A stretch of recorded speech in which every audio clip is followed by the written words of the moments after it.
Ya. Assalamualaikum warahmatullahi wabarakatuh. Alhamdulillah di mata saudara pada malam hari ini kita ketemu di edukasi online di hari Ahad tanggal berapa salah? Tanggal 1 bulan Dzulhijjah. Alhamdulillah saya lihat pada malam hari ini kita akan leader talk, bincang-bincang santai.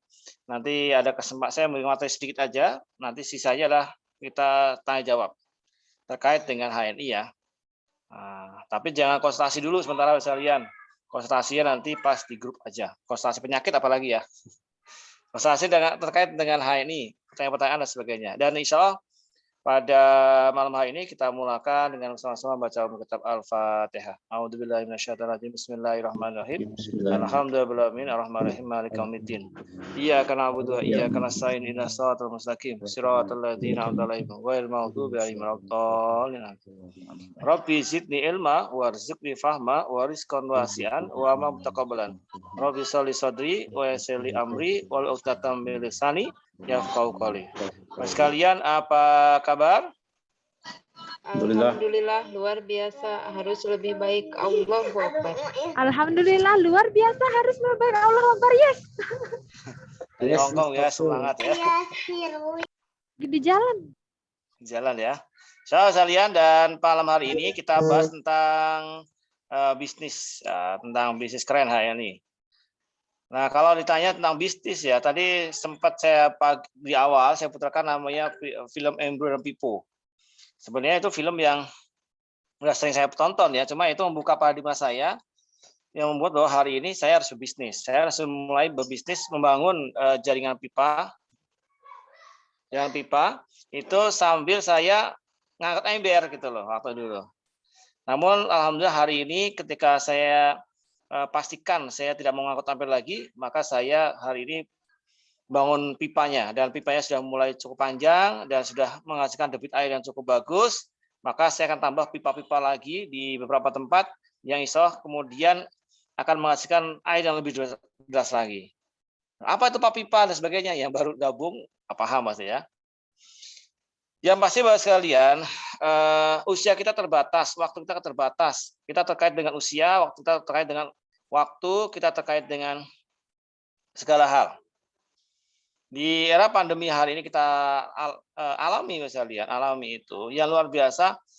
Hari ini banyak sekali kasus-kasus terjadi kematian, dan hampir rata-rata itu di COVID-kan, saya bilang begitu. Tadi saya takziah di saudara begitu, itu di rumahnya itu sebelah makam, itu ada hari ini aja 5 orang yang dikubur, 5 orang.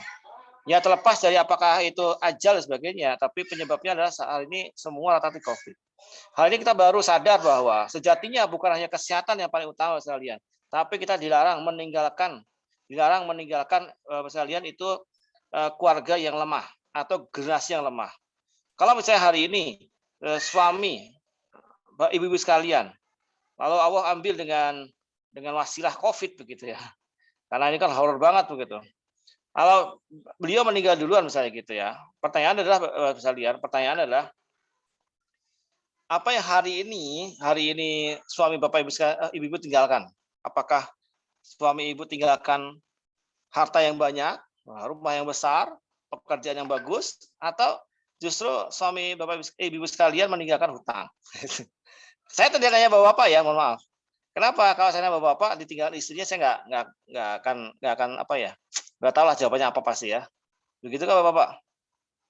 Ini ada Pak Andi Amal, Pak Andi Riata gitu kan. Dua Andi nih. Cari lagi. Ada. Waduh. Cari lagi. Nyari apa?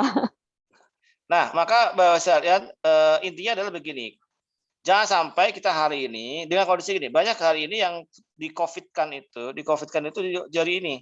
Jadi apa namanya? Jadi horor. Bingung. Ini Pak gimana, Pak? Nanti anak saya makan apa? Pak kan begitu.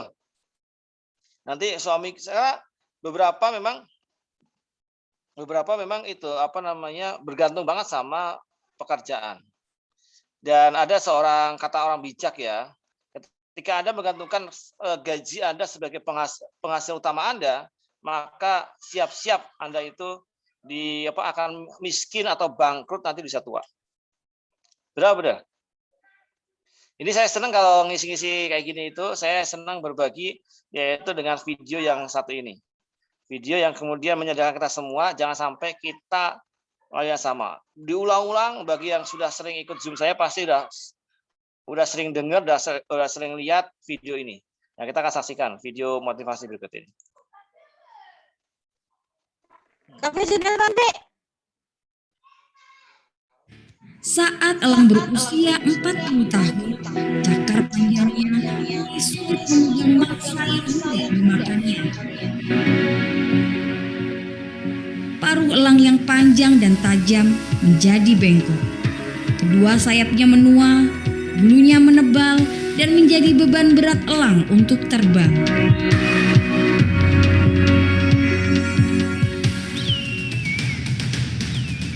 Dalam situasi seperti ini, elang dihadapkan dengan dua pilihan, yaitu mati atau mau menjalani proses perubahan yang menyakitkan selama 150 hari.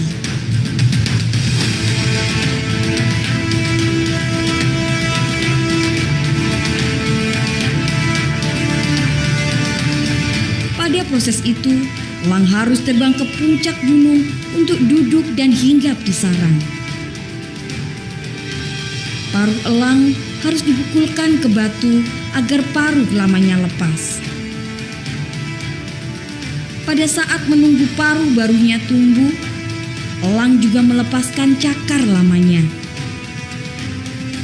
Dan setelah tumbuh cakar baru, elang juga merontokkan bulu-bulu sayapnya.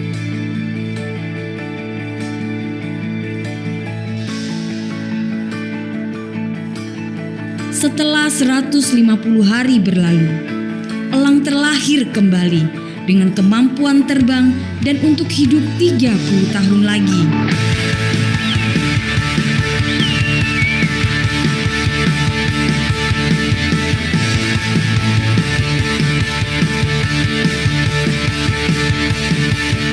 Mengapa perubahan itu perlu? Seringkali untuk bisa bertahan dalam hidup, kita harus berani melakukan suatu proses perubahan. Ada saatnya kita harus membuang kenangan, membuang kebiasaan, dan semua tradisi kerja lama kita. Karena dengan terbebas dari beban masa lalu, kita akan mendapatkan banyak manfaat. Berani melakukan perubahan akan menunjukkan bahwa Anda memiliki mental sukses dalam kehidupan ini. Selamat menjalani proses perubahan.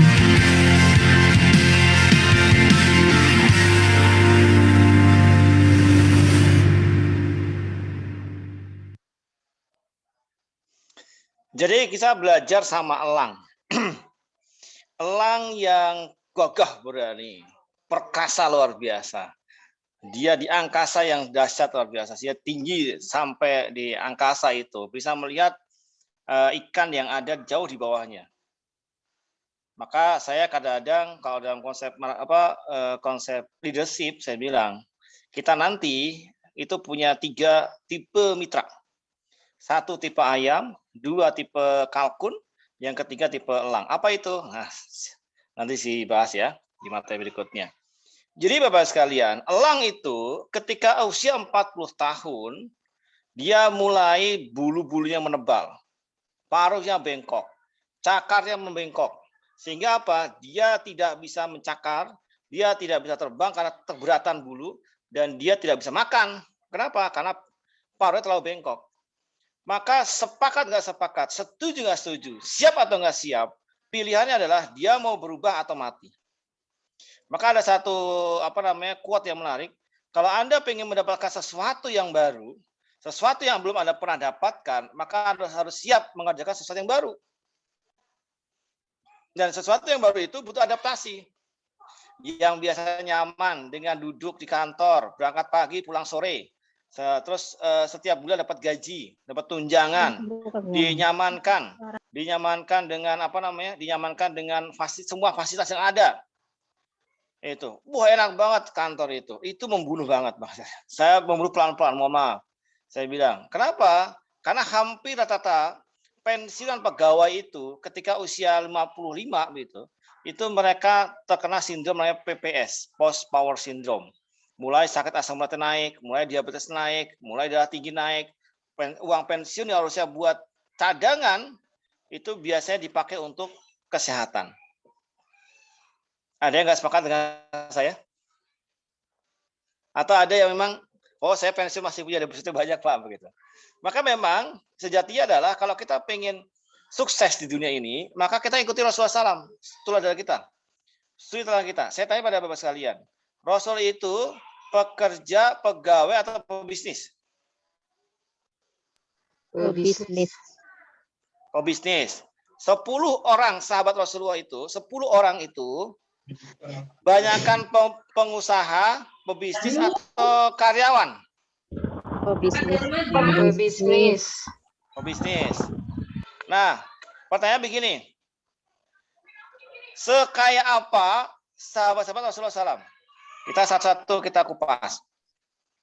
Bapak Ibu sekalian kenal dengan Umar bin Khattab? Kenal. Tahu tapi nggak kenal. Yang kenal tadi mana ya? Kenal dari sirah. Ceritanya. Dari sirah. Sirah ini sahabat. Udah pernah ketemu Pak? Wah, di mana mimpi ya gitu ya. Nah, tahu lah pokoknya Umar itu kisahnya paham. Pernah nggak kita baca di situ berapa nominal kekayaan Umar bin Khattab atau penghasilan 1 bulannya? Ya ini yang belum dihitung. Belum dihitung. Kenapa hari ini kita tidak pernah dapat materi ini? Tahu kenapa? Nggak tahu, Pak. Nggak tahu. Oke. Saya akan flashback ke sejarah. Bapak sekalian, zaman dahulu itu ulama-ulama kita itu berperang melawan Belanda. Zaman dahulu ada Hadza Suseh, Kiai Haji Hasyim Asy'ari, ada Kiai Haji Ahmad Dahlan. Lalu ada lagi Pangeran Diponegoro. Pangeran Diponegoro itu adalah ulama beliau. Beliau bahkan ulamanya luar biasa. Belanda itu perang lawan Pangeran Diponegoro itu saking hebatnya beliau itu dengan konsep gerilyanya, pasti dengan pertolongan Allah SWT sekalian, itu Belanda itu sampai levelnya menghabiskan separuh APBN negaranya. Kalau Indonesia APBN setahunnya itu 22.000 berapa ya? 22.000 triliun kalau nggak salah ya. Sekitar itulah, pokoknya angkanya 22 gitulah. Pokoknya banyak lah begitu. Nah itu separuhnya itu buat perang gitu loh. Sehingga negaranya kolaps. Nah, Belanda ngomong dalam konversinya itu, bahasanya itu. Ini kalau kita terus-terusan lawan Diponegoro nih, kita bisa bangkrut negaranya. Bisa miskin negara kita. Maka direbukin. Kita kenapa Pak sekalian? Orang jahat, orang kafir, orang yang musuh Allah SWT, itu kalau mereka berkumpul, lalu bersiasat, dan orang Islam terpecah belah, dan tercerai-berai seperti sekarang, maka menang mana kalau perang? Menang orang jahat berkumpul. Maka penting itu persatuan sekalian. Udah hindari itu bendera partai itu nggak usah dibawa ke masjid. Gitu. Partai itu kan partai. Orang mau milih PDI kah, mau milih Hanura kah, mau milih apa kah, gitu kan, mau milih Gelora, mau milih PKS, nggak usah berantem gitu lah. Sama-sama saudara kita. Itu yang hari ini. Nah, ketika itu datanglah banyak masukan-masukan. Lalu Belanda pakai strategi, yaitu ngirim satu orang namanya Snokhorgoy. Nah, itu dia datang ke datang ke Mekah, di pura-pura jadi mualaf. Itu beliau belajar sama syekh di sana, belajar bahasa Arab sampai paham, sampai tahu hadis semua seperti ulama, seperti ustaz. Datang ke Aceh, datang mana? Itu ngerusak itu semuanya. Dan kalau di kisah Pangeran Diponegoro itu buku-buku dibikin namanya buku kejawen. Makanya kalau di Jawa itu antara kejawen dengan Islam itu campur baur. Kenapa? Dari dulu begitu, dibikin begitu. Nah, kalau aja Snokhorgoy itu adalah itu memisahkan antara agama dengan bisnis, memisahkan agama dengan usaha, memisahkan agama dengan ini. Makanya wajar hari ini ketika dulu zaman dahulu itu banyak kiai-kiai itu mereka pengusaha. Ya, Hasyim Asy'ari itu mereka berdakwah sambil punya batik dan sebagainya. Dan memang sejarah Islam itu dibawa itu secara langsung bukan oleh pedagang. Tapi karena begini saya lihat, bayangkan. Ketika Anda bayangin nih, di pantai-pantai Semarang kah? Makanya kan kalau Islam itu terpusat di pantai. Pantai Semarang, lalu di Makassar gitu. Di pantai-pantai begitu. Karena pedagang Arab datang, saudara Arab datang ke Indonesia, lalu beliau berdagang, muslim-muslim begitu kan. Dagangnya jujur, orangnya baik-baik, ganteng-ganteng, hidungnya mancung, putih-putih begitu. Siangnya berdagang, malamnya kita diajak makan-makan. Lalu banyak orang Indonesia nanya, mereka di sana, kok kamu baik banget, kok kamu ini, agama apa? Islam, belajar mereka tentang Islam. Nah, ketika datang Stokholm itu, dirubah semuanya. Udah orang Islam itu di masjid aja. Nggak usah ngurusin bisnis, biar kami aja ngurusin bisnis. Nggak usah pinter-pinter lah. Islam itu kalau orang kaya, punya harta banyak, nanti kalau mati itu susah. Hartanya direbutin anak-anaknya kadang gitu kan. Terus nanti kalau pas perhitungan ditanya dari mana hartamu, dari apa dibelanjakan dengan apa dan sebagainya. Kalau orang nggak punya duit, orang miskin itu gampang, nggak ada yang tanya orang nggak punya duit. Siapa yang pernah dengar pengajian seperti ini? Ada? Ada nggak? Belum. Pernah Pak. Pernah. Di kampung saya itu begitu. Wes rasa terlalu ngejar harta. Nggak usah tahu ngejar harta. Wes istiqomah rezeki udah jadi ngatur. Rasa nggak usah neko-neko, nggak usah terlalu muluk-muluk. Yang penting terima yang pandum. Wah ini yang kemudian ada istilah kalau Betawi itu makan yang penting kumpul. Itu orang Jawa ya. Makan penting kumpul. Itu. Makanya banyak hari ini terus jadi tidak ada semangat untuk berbisnis karena memang tidak ada dorongan begitu dan memang ustaz-ustaz kita itu jarang yang pebisnis hari ini kecuali beberapa tahun belakang ini beberapa yang sudah mulai muncul ya. Maka wajar bahwa Rasulullah itu ditampilkan sebagai sosok yang kadang makan kadang tidak, bajunya itu aja gitu kan, ditampilkan secara tidak terlalu kaya lah bahasa begitu. Saya tanya di sini, Rasul itu kaya atau miskin? Kaya. Kaya apa? Halo? Ini kayak mic-nya Bu Listi yang masalah dia. Suaranya keras-keras gitu. Ada yang bilang, Pak kaya Pak Rasul itu Pak, kaya hati. Loh, kok kaya hati? Iya, kadang-kadang Rasul itu nggak makan.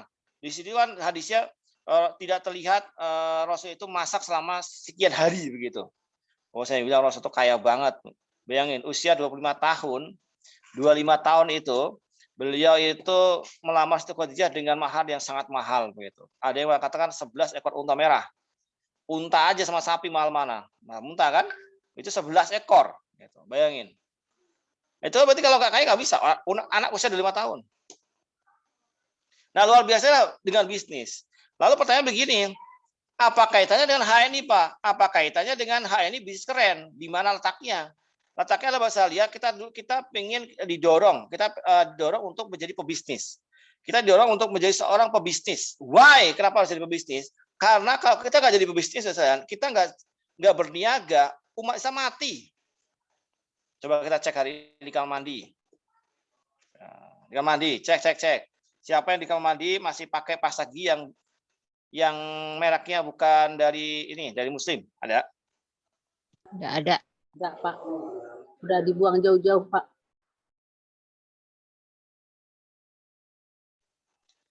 Ketika kita hari bangun tidur, kocok masuk kamar mandi, dibuka kita masuk kamar mandi, ambil odol, odolnya den gitu.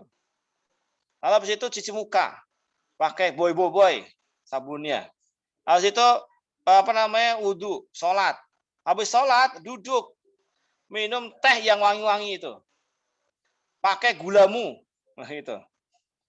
Udah begitu, pakai roti, pakai roti yang ada sarinya, lalu diolesin dengan margarin, selai, nah itu, yang warna biru. Begitu ambil kecap yang mereknya bebek. Pas dikecotin begitu, kena baju. baju dicuci di deterjen, pakai yang so-so begitu.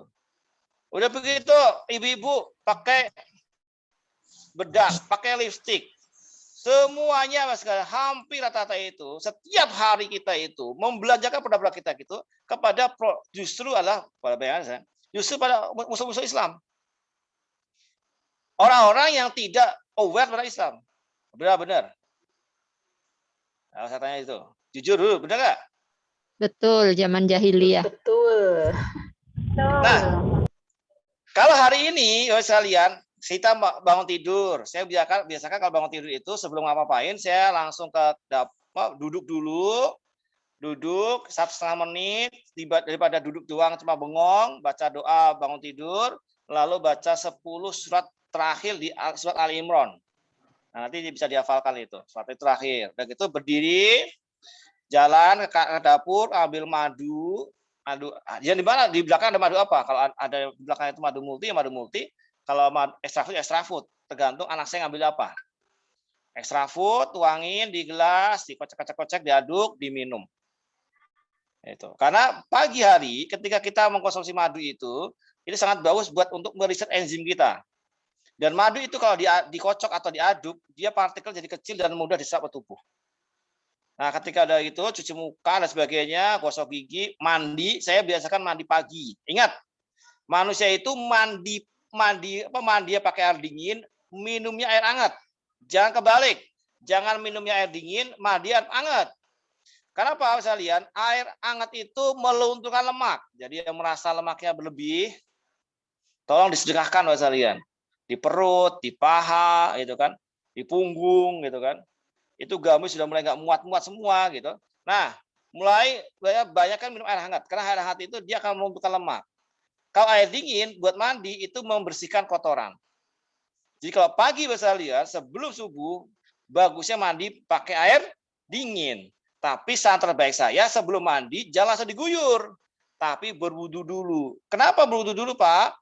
Karena supaya tubuh kita itu beradaptasi dengan suhu air.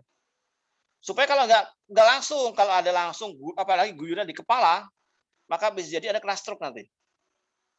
Awalnya pengen ngamain sunnah, malah kena stroke, gara-gara nggak tahu caranya gitu loh. Jadi wudu dulu, udah tahu nih air ada dingin, kita udah biasa, baru kita guyur. Dari kaki dulu, badan, sampai baru kepala. Suara saya bagus? Bagus. Ini ada yang bilang suara hilang. Kalau suara hilang berarti sinyalnya ya. Jadi itu mandi tuh bersihin. Mandi selesai, lalu gosok gigi dan sebagainya pakai siwak. Nah, kenapa saya pakai siwak, Bapak sekalian? Kenapa saya pakai siwak? Jadi kenapa pakai siwak, Bapak sekalian? Tahu nggak kenapa? Di zaman Bizantium Roma itu ada kenal namanya komandan namanya Heraklius. Apa Heraklius? Tahu namanya? Hercules. Kenal kan Hercules kan anak dewa siapa namanya? Zeus apa dah? Hercules. Didirikan dengan orang yang sangat kuat begitu ya. Heraklius itu sekalian dikepung sama tentara Islam itu, enggak takluk, enggak tumbang-tumbang. Kita itu udah berbulan-bulan ngepung kota yang dikuasai Heraklius itu, enggak tumbang-tumbang.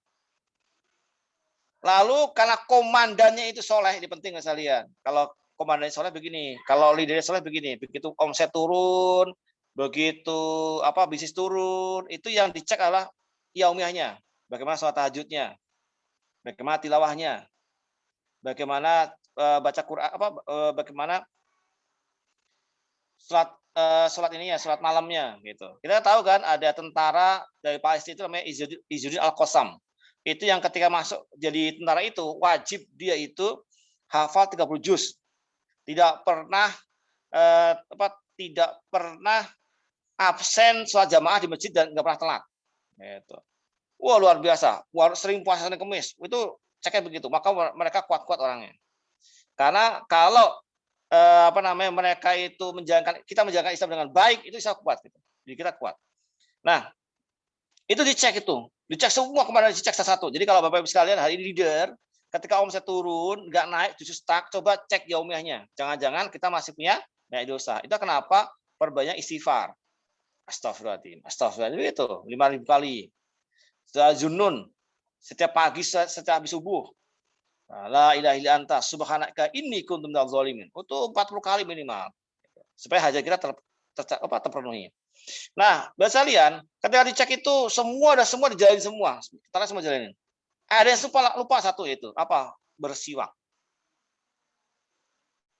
Luar biasa sekali siwak. Kenapa Rasul itu menekankan bahwa jika aku tidak membiarkan umatku, maka akan aku suruh bersiwak setiap mau sholat.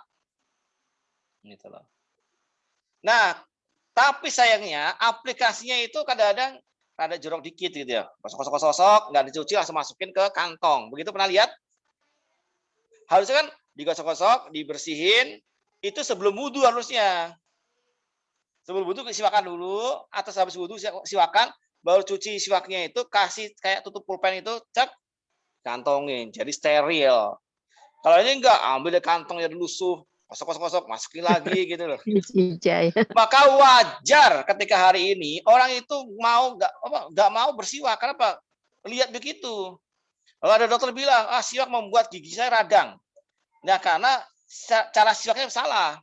Kalau siwak itu kayak gosok gigi, karena siwak itu mengilhami cara gosok gigi. Bawah, yang di atas ke bawah, yang atas ke atas gitu loh. Jadi nggak bolak-balik. Kalau siwak kalau gosok kan gini, lama-lama ini gusinya rusak. Ya rusak. Nah, bersiwak sekalian. Penting banget itu bersiwak.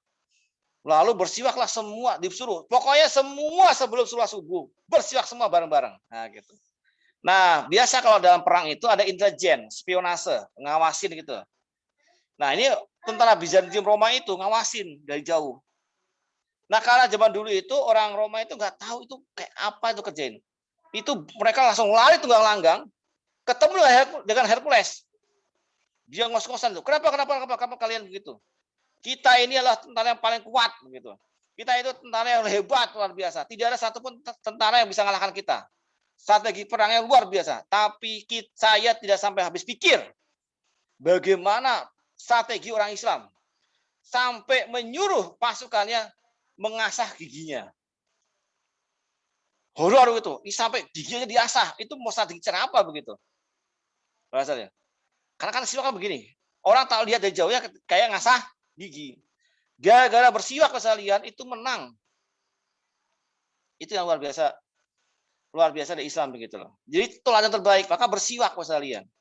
Nah, pastikan pasta gigi kita itu ada siwaknya. Tapi yang kedua, jangan ada fluoride-nya. Kenapa? Anjuran dari dokter gigi Indonesia, Ikatan Dokter Gigi Indonesia, itu menyuruh masyarakat Indonesia, masyarakat umum Indonesia menggunakan pasta gigi yang non fluoride dan non deterjen.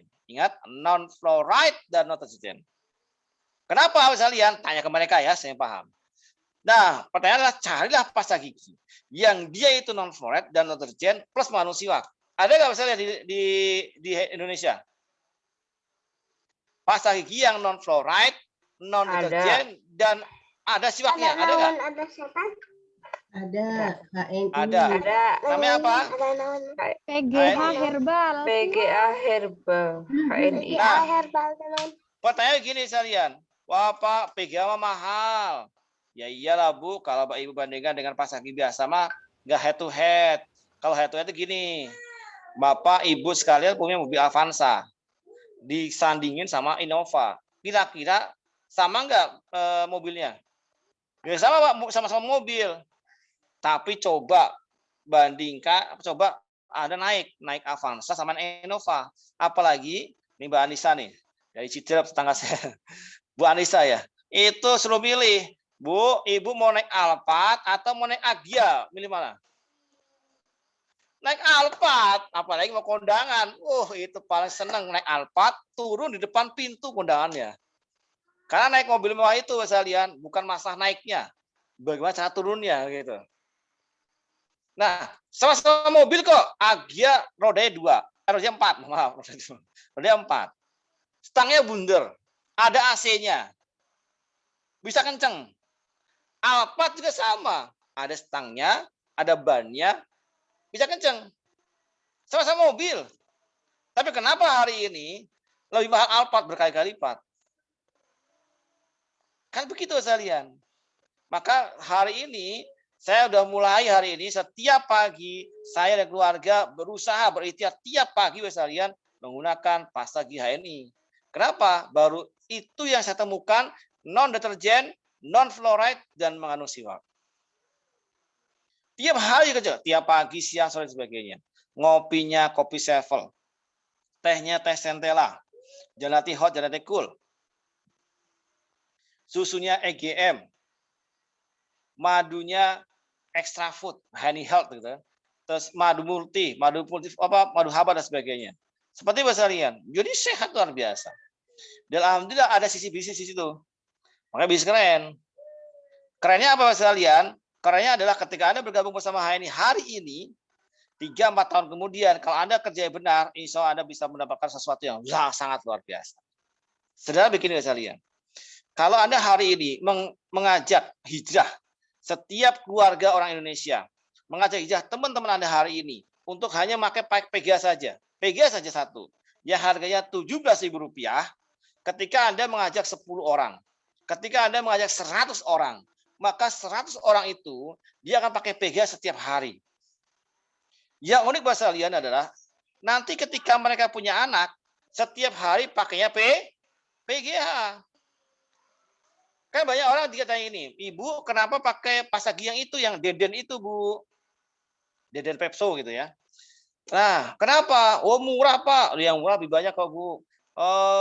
Ngirit, itu udah banyak gitu. Karena udah biasa. Ingat waktu kita kecil dulu? Ayo Dek, kalau mau tidur gosok gigi.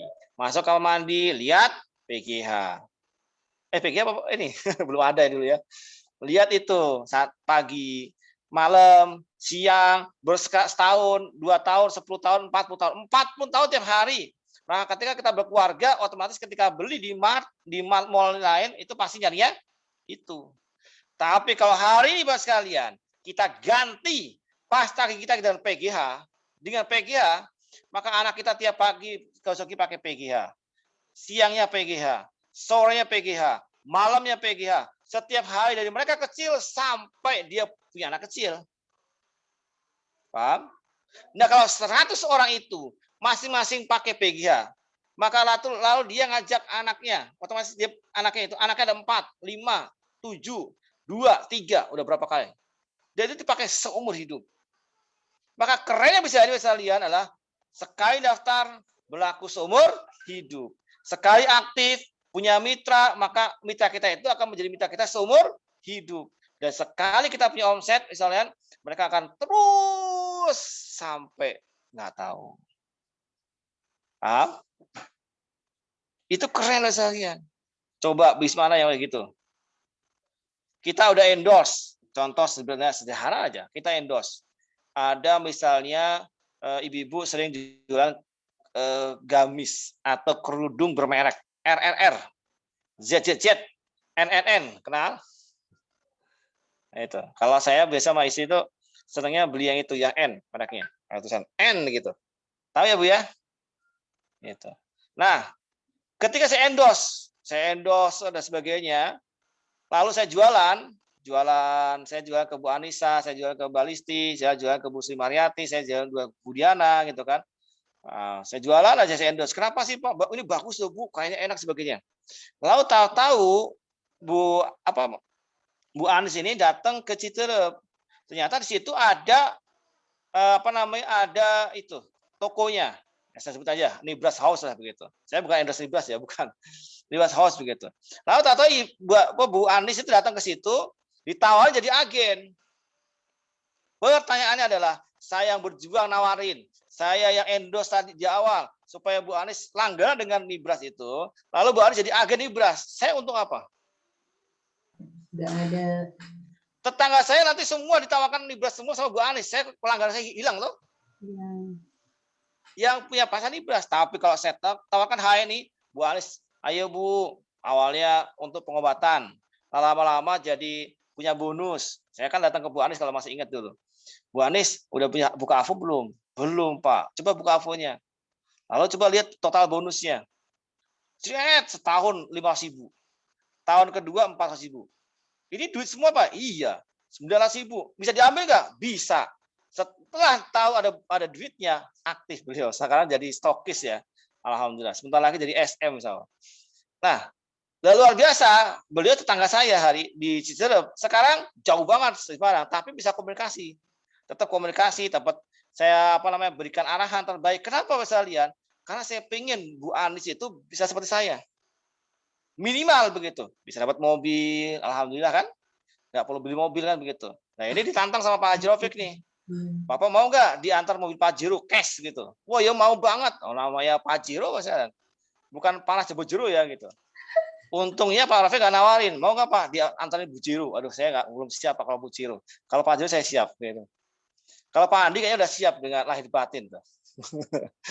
Diantarin Pak Bujiro ya. Gitu. Nah, maka sekalian ketika nikmat itu yang saya rasakan bersama HNI gitu, sama-sama HNI, ya insya Allah saya pengen semua mitra saya juga merasakan yang sama. Tapi kembali lagi tidak semua mitra saya itu punya klik yang sama. Nah, di sesi kali ini sekalian, Anda boleh menantang saya, bahasanya. Bukan sombong, bukan ya Bu. Tapi Anda yang hadir punya unek-unek, katanya ini keren Pak. Kerennya di mana? Saya belanja udah bertahun-tahun nggak ada bonus. Produknya mahal sebagainya. Nah, Anda bisa komunikasi dengan saya dari jam 8:30 ini sampai jam 9:30 ada puas-puas yang bertanya. Tapi contoh catatannya bertanya. Jangan 2 orang bertanya langsung ngomong dua-duanya. Karena apa? Kalau 2 orang ngomong di Zoom itu nggak dengar semua, benar ya? Itu salah satu. Anda juga bisa, Bapak sekalian, itu nanya di chat. Kalau nggak mau disebut namanya, pakainya direct message ya. Nah, ini ada Bu Dr. Vini di sini. Bu Dr. Vini kan dokter milenial.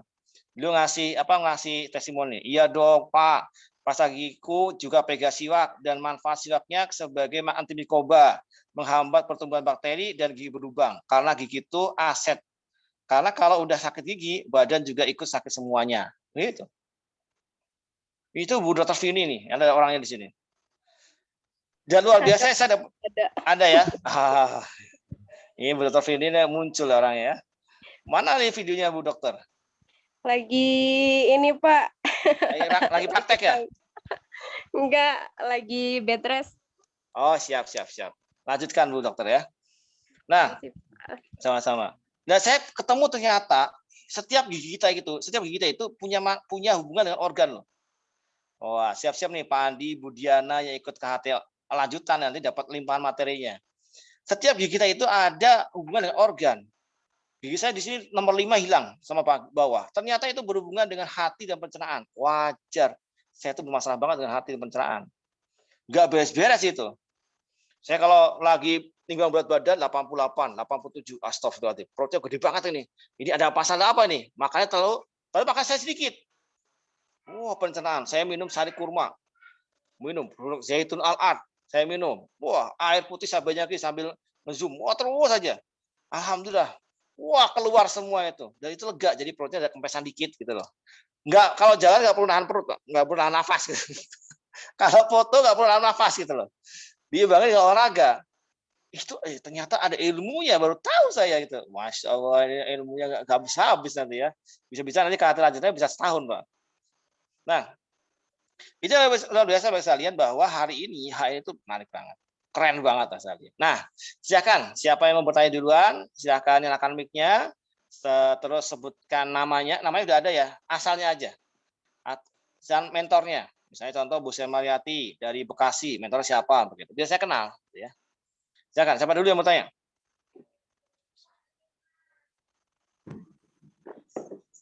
Boleh saya juga Pak. Bu siapa ini? Bu Simariati? Ya, boleh. Bu Simariati itu mentor siapa mentornya, Bu? Holis Ardiansah. LED-nya? Iya, Mbak Holis Ardiansah. Yang di atasnya lagi? Itu udah paling atas, di bawahnya itu baru Pak Dwi Purnomo. Baru ketiganya Pak Iwan apa siapa tuh? Iwan. Yang ketiga itu baru yang ketiga. Kalau yang pertama sih emang Mbak Holis, kedua baru Pak Dwi. Tim saya Mbak Holis, tim saya. Oh, Ustadz TF. Wah, luar biasa. Ya, Pak Dwi Purwanto ya. Siap. Silakan. Pak Dwi Purwanto. Siap. Silakan Bu Simariati. Kalau saya lebih kendalanya mitra jauh tuh tidak ada alamat yang dekat. Jadi kalau ditawarin gabung, nanti belanjanya gimana? Kalau belanja di kamu nanti kena ongkir, gini. Nah itu mensiasatnya itu bagaimana? Karena nggak semuanya diajak gabung langsung mau stokis kan nggak semua begitu gitu. Jadi hanya mau nyoba dulu, tapi belanja di mana nih? Jauh nggak ini? Aku kadang problem di situ, Ustaz. Jadi gimana mensiasatnya gitu kan? Terima Oke, kasih. wah bagus banget tuh. Jadi Pak Dwi Purwanto itu punya mitra di Papua, di Timika, itu jauh banget itu. Saya nggak kebayang itu gimana cara datang ke sana gitu. Tiketnya lebih mahal daripada ke Malaysia pulang PP itu. Gitu. Hampir sama ke Hong Kong itu. Tiket ke Hong Kong sama tiket ke Papua hampir sama. Jadi gini, kalau kita punya mitra jauh dengan kondisi yang ada hari ini itu memungkinkan. Karena kita hari ini lagi pandemi, menghindari kerumunan, jarang menghindari keluar rumah banyak-banyak gitu kan, lebih sering di rumah, maka kita bisa online seperti ini. Online begini bisa ketemu dengan banyak orang gitu loh. Bisa video call, apalagi video call dengan Facebook dengan WA itu bisa 12 orang. Video call dengan WA sekali langsung bisa 12 orang. Jadi ibu-ibu kalau HS nggak perlu pakai Zoom, Bu. Gitu. Kalau cuma 10 orang, pakai aja video call gitu loh. Nah, kalau misalnya saya punya mitra jauh, Pak, nanti mereka belajar gimana? Yang pertama, dicarikan di agen stoknya. Kalau ibu bapak sekalian itu levelnya ada stokis, bisa dibuka di HSIS. Namun sayangnya kalau di HSIS itu kalau masih stokis biasa itu tidak bisa kelihatan nih, tidak bisa kelihatan alamat lengkapnya. Tapi kalau Anda sudah jadi DC atau SC, AC ini penting sedikit. Nggak usah terlalu khawatir, Bu. Nanti DC di delete gitu. Siapa yang DC hari ini? Udah shock banget, aduh Pak, saya gimana Pak? Ini ada 40 juta Pak. Ini udah belum ED lagi gitu. Ada? Mana duit di jalan, Wan? Ada kan? Tenang Bu, tenang. Itu direvisi. Alhamdulillah. Jadi dicabut dulu sampai waktu yang belum ditentukan ya. Jadi tenang, aman. Ibu jangan usah khawatir, Kita tadi saya meeting dengan teman-teman sales itu kan, perjuangan untuk itu dan lumayan keras ya. Lumayan alot ya. Kita tidak bermaksud untuk merendahkan manajemen, bukan, tapi kita memasukkan. Kalau emang itu bagus, kita dukung, tapi mohon minta waktu dulu lah begitu ya. Nah, makanya Ibu kalau ya DC jangan keenakan boros DC gitu loh. Fokusnya itulah jadi LED, jadi platinum, jadi segera jadi ED, Bu. Sekarang, Bu, mumpung masih ada waktu, kejar jadi ED sekarang, gitu. Siap, Bu Diana? Bu Sri Mariati, jadi ED sekarang. Bukan expired ya, executive director. Nah, kalau jauh, yang pertama solusi itu yang pertama. Kalau nggak ada yang dekat-dekat, maka bisa belajar lewat hni.id. Jadi kita hari ini ada halmall.id, ada hni.id. Kalau halmall.id itu produk merchant. Kalau hni.id itu produk core yang Anda bisa order di situ, nanti dikirim lewat stokis atau DC terdekat. Atau lewat DC. Jadi enak, Bu. Tinggal pesan-pesan, tapi ada ongkirnya.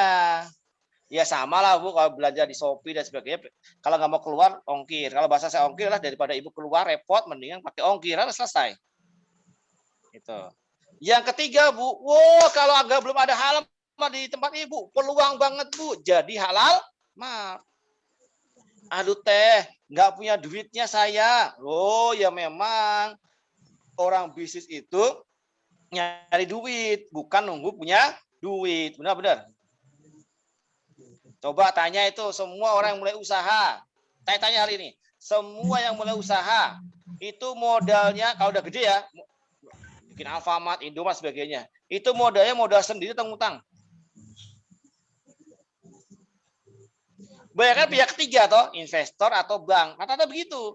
Karena orang mau bisnis itu bukan nunggu punya uang, tapi orang mau bisnis itu kita berusaha biar bisa nambah uang.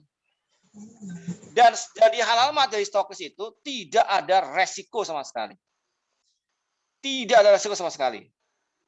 Saya tanya pada Ibu sekalian, siapa yang merasa jadi stokis, jadi DC, jadi AC, itu merasa ditipu sama perusahaan ada? Nggak ada lah. Nah, nggak ada. Ada nggak rugi gitu? Enggak. Nggak Nah. ada juga. Kira-kira kalau ibu jadi stokis itu, pernah nggak atau DC, pernah nggak kedatangan mitra HNI datang ke rumah kita, mereka itu nyari-nyari, muter-muter sampai ke sasar-sasar gitu. Lalu datang ke rumah kita, masuk, lalu nunjukin kartu, lalu beli, bayar, pulang. Pakai nawar nggak? Enggak. Tidak. Pertanyaannya adalah kok tahu rumah kita? Itulah Iya. hebatnya HNI sekalian. Karena di Di branding. gang sempit aja itu dicari. Makanya kalau kita jadi halamat sekalian, itu luar biasa. Apalagi untungnya halamat. Halamat itu bisa punya omset mancanegara. Ya contoh, Bu Mariati tinggalnya di Bekasi. Lalu lagi posting-posting ada Japri, ternyata dari Hong Kong.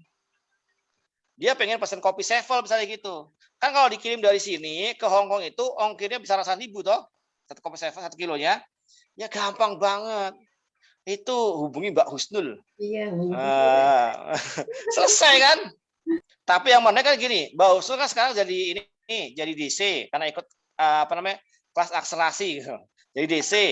Nah, ketika di DC, Bu Simati misalnya stokis. Ya, Mbak Husnul saya belanja nomor ID saya ini stokis.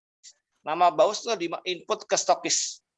Bu Simariati, produknya dikirim ke mitra ibu di Hong Kong. Maka omset ibu meskipun barang di rumah nggak habis, nggak bergerak, tapi omset bertumbuh. Nah itu kan sesuatu yang menarik Bu, tidak bisa dikerjakan yang lain. Contoh, ini saya off the record dulu, sebentar, saya pause dulu rekamannya.